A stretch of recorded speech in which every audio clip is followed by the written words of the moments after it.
출애굽기 9장. 여호와께서 모세에게 이르시되 바로에게 들어가서 그에게 이르라. 히브리 사람의 하나님 여호와께서 말씀하시기를 내 백성을 보내라. 그들이 나를 섬길 것이니라. 내가 만일 보내기를 거절하고 억지로 잡아두면 여호와의 손이 들에 있는 내 가축 곧 말과 나귀와 낙타와 소와 양에게 더하리니 심한 돌림병이 있을 것이며 여호와가 이스라엘의 가축과 애굽의 가축을 구별하리니 이스라엘 자손에게 속한 것은 하나도 죽지 아니하리라 하셨다 하라 하시고, 여호와께서 기한을 정하여 이르시되 여호와가 내일 이 땅에서 이 일을 행하리라 하시더니, 이튿날에 여호와께서 이 일을 행하시니 애굽의 모든 가축은 죽었으나 이스라엘 자손의 가축은 하나도 죽지 아니한지라. 바로가 사람을 보내어 본즉 이스라엘의 가축은 하나도 죽지 아니하였더라.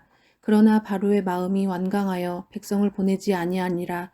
여호와께서 모세와 아론에게 이르시되 너희는 화덕에 제 두 웅큼을 가지고 모세가 바로의 목전에서 하늘을 향하여 날리라. 그 재가 애굽 온 땅의 티끌이 되어 애굽 온 땅의 사람과 짐승에게 붙어서 악성 종기가 생기리라. 그들이 화덕의 재를 가지고 바로 앞에 서서 모세가 하늘을 향하여 날리니 사람과 짐승에게 붙어 악성 종기가 생기고 요술사들도 악성 종기로 말미암아 모세 앞에 서지 못하니 악성 종기가 요술사들로부터 애굽 모든 사람에게 생겼음이라. 그러나 여호와께서 바로의 마음을 완악하게 하셨으므로 그들의 말을 듣지 아니하였으니 여호와께서 모세에게 말씀하심과 같더라. 여호와께서 모세에게 이르시되 아침에 일찍이 일어나 바로 앞에 서서 그에게 이르기를 히브리 사람의 하나님 여호와의 말씀에 내 백성을 보내라. 그들이 나를 섬길 것이니라. 내가 이번에는 모든 재앙을 너와 내 신하와 내 백성에게 내려 온 천하에 나와 같은 자가 없음을 네가 알게 하리라.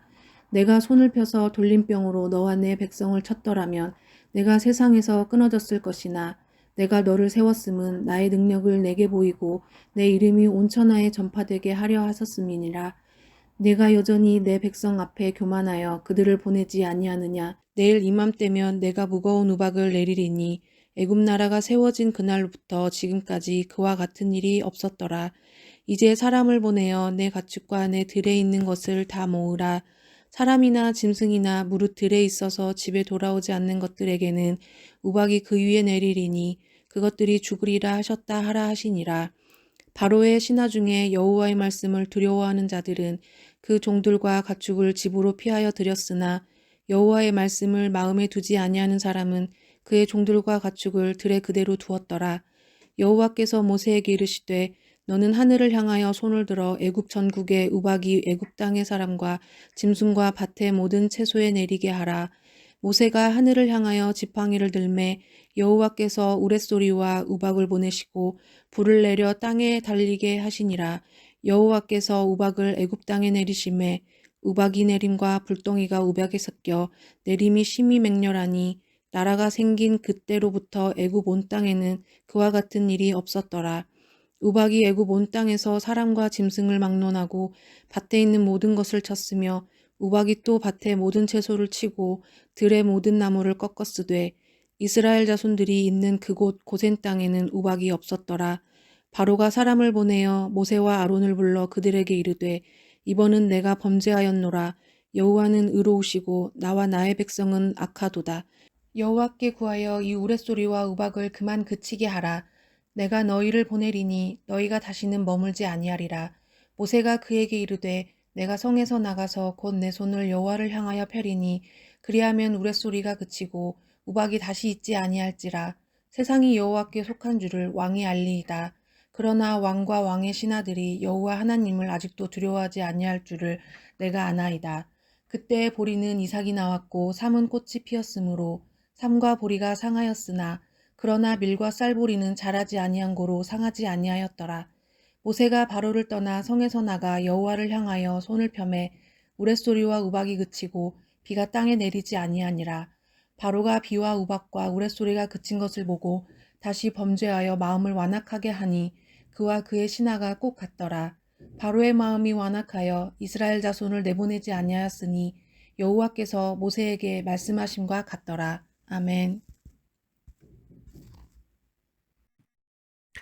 사랑하는 교우 여러분, 구독자 여러분, 오늘 출애굽기 9장의 말씀으로 함께 은혜를 나누도록 하겠습니다. 하나님이 어떤 하나님이신지에 대한 소개는 입이 10개라도 부족합니다. 사랑의 하나님, 자비의 하나님, 위로의 하나님, 치유의 하나님, 능력의 하나님, 기적의 하나님, 은혜의 하나님, 준비하시는 하나님, 구원하시는 하나님. 얼마나 더 말씀을 드릴까요? 여기에는 어떤 하나님도 계시냐면 심판의 하나님도 있습니다. 특히 하나님의 속성 중 어떠한 하나님이 있냐면 공의로우신 하나님, 정의로우신 하나님도 있는데, 하나님은 죄인에 대한 심판을 선포하시면서도 동시에 그 심판을 피할 길 또한 제시해 주시는 분이십니다. 따라서 죄인이 심판을 받는 것은 하나님의 사랑과 은혜와 자비가 부족해서가 아니라 사람이 자기 스스로 마음을 강팍하게 하면서 하나님이 제시하신 구원의 길, 회복의 길을 거부하기 때문인 줄 우리는 알아야 합니다. 그렇습니다. 하나님께서 그렇게까지 기다려주시고 기회를 주셨는데도 끝까지 거부하고 고집을 피운다면 그 책임은 하나님께 있는 것이 아니라 바로 우리들에게 있는 것이 되기 때문에 하나님 앞에 가서는 그 어떤 변명도 통하지 않게 됨을 우리는 깨달아야 합니다.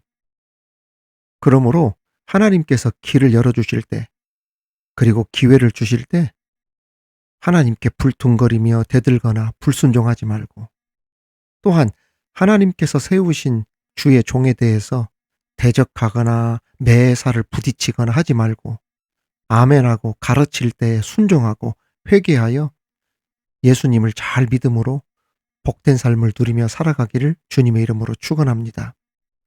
실제로 우리 주변에 교회에서 자기 뜻이나 주장대로 가지 않는다 하여 고집을 피우거나 자기 주장대로 안 해준다 서운해하면서 막 교회 사람들과 특히 주의 종들과 대치하고 견제하고 불순종한 사람이 하나님의 복을 받는 경우는 제가 목회하는 가운데 거의 보지를 못했습니다. 이 사실을 우리는 직시하면서 오늘 말씀을 깊이 묵상하시길 바라고, 그 가운데 하나님께서 주신 은혜를 체험하는 저와 여러분이 되기를 주님의 이름으로 축원합니다. 자, 그렇다면 오늘 출애굽기 9장을 통해 우리에게 주시는 교훈은 어떤 교훈이 있나? 첫 번째로, 나라를 위해 하나님께 기도하는 것이 성도가 할 수 있는 최고의 애국이라는 것입니다. 2절 3절에 보면 하나님께서 바로에게 경고를 하셨죠. 이스라엘 백성들을 내보내라. 이 명령을 거부하게 되어지면 당신의 손으로 애굽의 생축 곧 말과 나귀와 약대와 우양을 쳐서 악질이 임하게 할 것이다. 이렇게 경고를 하셨습니다. 여러분, 그 당시에 말이라고 하는 것은 말입니다, 군사용으로 대부분 쓰였죠. 나귀는 단거리 수송과 그 다음에 농사를 짓는 경장용으로 썼고, 낙타는 장거리 수송용으로 쓰이던 동물로, 생축은 무엇을 의미하냐면 애굽의 군사, 경제적인 모든 부분에 있어서 중요한 자산들이었다는 것이죠. 그러므로 생축을 친다는 것은 군사 경제적인 면에서 나라에 큰 혼란과 재앙이 임할 것을 하나님께서 경고하셨던 것입니다. 결국 악질 재앙은 하나님께서 한 나라의 역사, 나라의 흥망성쇠를 주관하시는 절대자이심을 보여주신 거예요.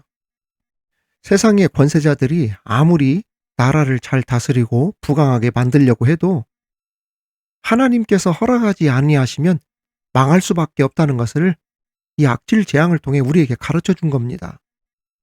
그러므로 성도가 나라와 민족을 위해 제일 우선적으로 해야 할 일은 역사의 주관자로서 국가와 민족을 흥하게도 하시고 망하게도 하시는 하나님께 이 나라의 안위와 평강을 위해 기도하는 것입니다.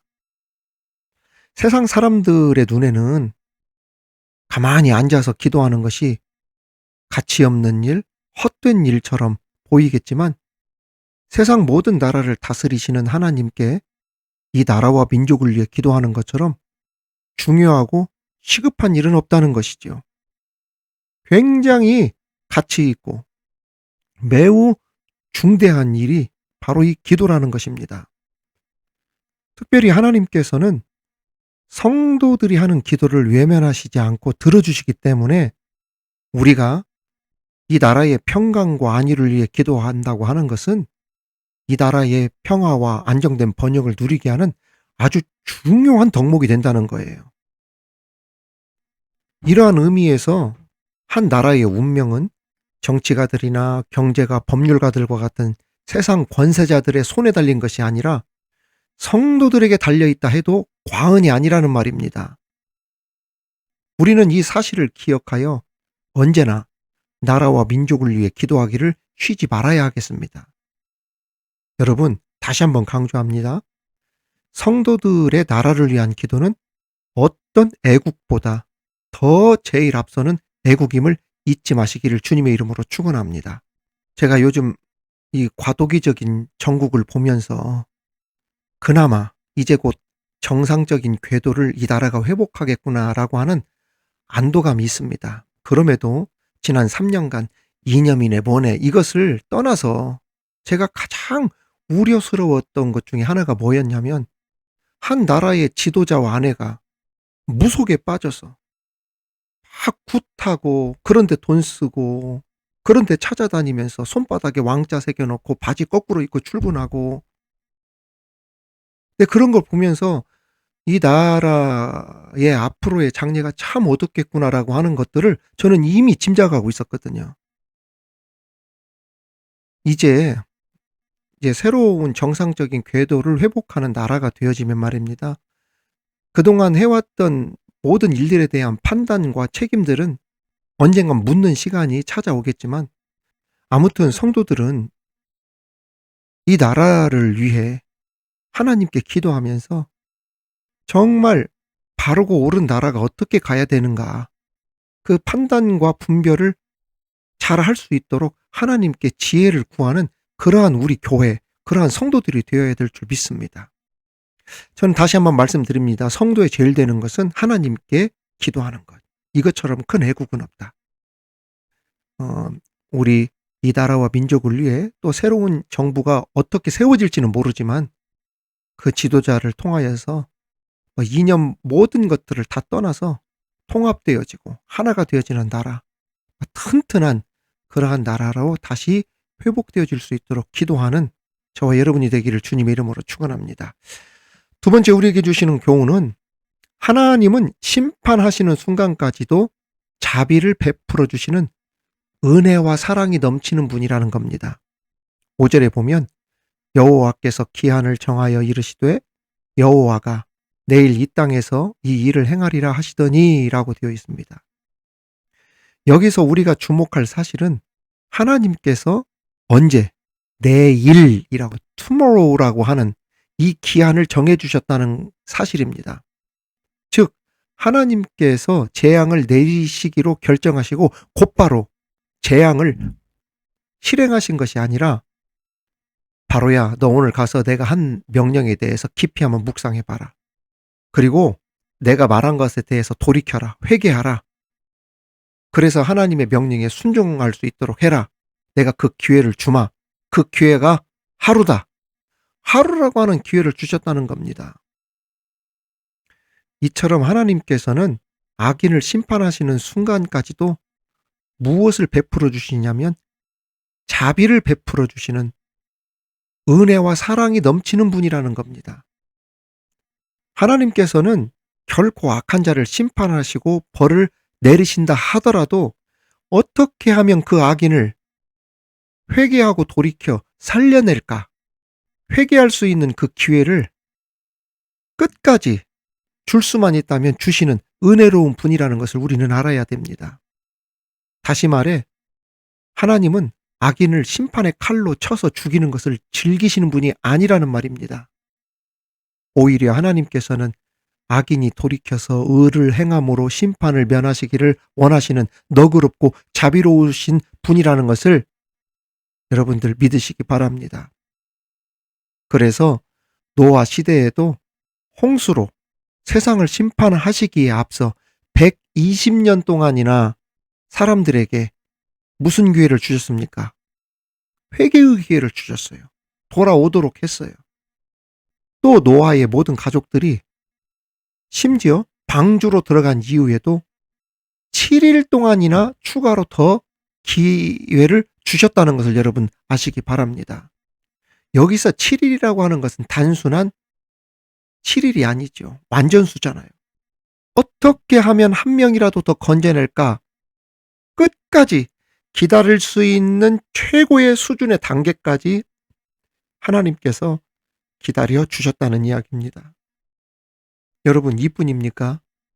악으로 가득 차 멸망받을 수밖에 없었던 니느웨를 보시고 잠시 심판을 유보하신 후에 요나를 그곳에 보내셔서 하나님의 심판을 선포하게 하심으로 니느웨 사람 몇 명을 구원하시기까지 하셨습니까? 12만 명을 구원하시기까지 하셨어요.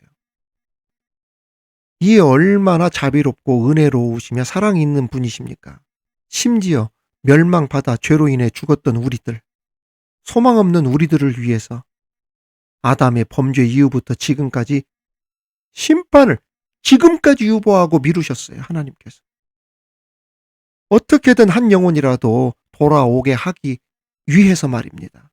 지금까지도 기다려주신 분이 우리 하나님이십니다. 예수 그리스도를 이 땅에 보내주셔서 죄값으로 남겨진 죽음, 사망의 문제를 예수님이 대신 지게 만드심으로 모든 죄값, 사망의 값을 갚아주시고 그것을 믿는 자들에게 구원의 길을 열어주시사 언제까지 유보하셨냐면 그 심판을 예수님이 재림한 날까지, 그게 언제인지는 모르지만 그때까지 유보시켜 주셨어요.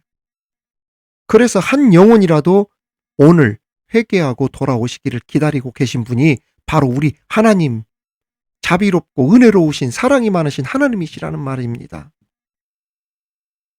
만일 하나님께서 그 심판을 늦추지 않으시고 그리고 곧바로 실행하셨다면 정말 여기에 구원 얻을 수 있는 사람이 얼마나 되겠어요.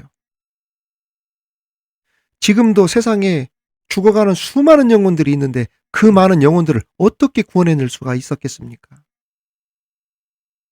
그러므로 지금은 하나님께서 기다려 주시는 시간이구나. 그 하나님의 은혜와 자비의 기간이구나 여기면서 내가 구원받은 것처럼 한 영혼이라도 더 구하기 위해 노력하고 전도하고 주님의 이름을 알리며 살아가는 우리 모두 되시기를 축원합니다. 저 또한 미드바르 TV를 하는 이유가 무엇이겠어요? 이게 무슨 상업을 위한 방송도 아니고, 그리고 저 사임한 이후에도 어떻게든 방송을 통하여서 한 영혼이라도 그래도 이 말씀이 들어가고 주께로 돌아오도록 하기 위해서 이거 하는 것 아니겠습니까? 이 일을 위해서도 기도하는 저와 여러분이 되길 바랍니다.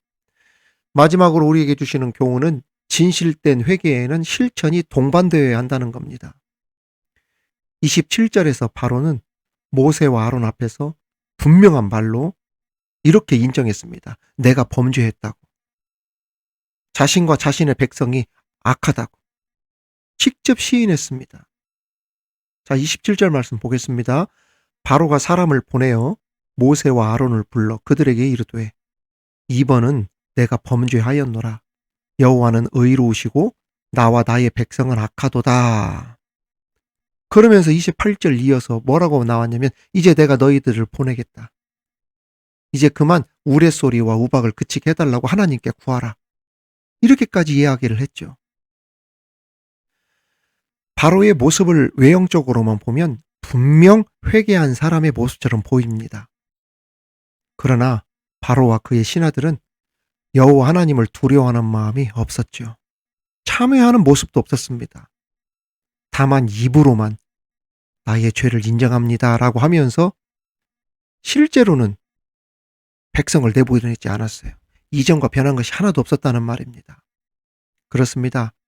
내 생활과 삶이 고쳐지지 않는 한 그 회개는 진정한 회개가 아니라는 말입니다.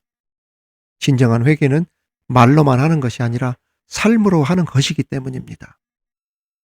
수없이 회개를 외쳐도 여전히 강팍한 마음으로 뉘우침도 행동도 따르지 않는다면 여전히 똑같은 사람일 수밖에 없습니다. 우리에게 진정한 회개가 있을 수 있도록 마음과 입이 함께 가는 성도들이 되기를 바랍니다. 오늘의 이 세 가지 잊지 맙시다. 나라를 위해 하나님께 기도하는 것이 성도의 제일 되는 애국이다. 또한 하나님은 심판하시는 순간 마지막까지 자비를 베푸시는 은혜로운 분이시다. 그리고 진실된 회개에는 실천이 동반되어야 한다. 이 말씀으로 오늘 하루도 승리하는 저와 여러분이 되기를 주님의 이름으로 축원합니다. 하나님 아버지 감사합니다. 오늘 주신 말씀, 주님, 나라를 위해 하나님께 기도하는 것이 성도의 제일 되는 애국이다 라고 하는 이 사실. 주님, 나라의 운명이 세상 사람들은 정치가나 경제가나 법률과 같은 세상의 권세자들의 손에 달린 것이라고 생각을 하지만 사실은 우리 성도들에게 달려있다 해도 과언이 아니라는 것, 우리가 이 사실을 기억하여 역사의 주관자이신 하나님께 우리가 기도하면서 바른 판단과 분별을 할 수 있는 지혜를 얻으며 이 나라와 민족을 위해 기도할 수 있는 우리들 되게 하여 주옵소서. 하나님, 심판하는 마지막 순간까지도 어떻게 하면 한 영혼이 돌아올까? 이것을 고민하시는 우리 주님의 마음을 우리에게 주셔서 한 영혼이라도 주님 오시는 그날까지 구해내겠다라고 하는 구령의 열정으로 전도하며 주님의 이름을 알리며 사는 우리들 되게 하여 주옵소서. 더 나아가 바로와 같이 입으로만 회개를 외치는 것이 아니라 우리의 삶과 실천이 동반되어진 진정한 회개가 따라오게 하여 주옵소서. 오늘 하루도 승리할 수 있도록 도와주시기를 원하며 예수님 이름으로 기도하옵나이다. 아멘.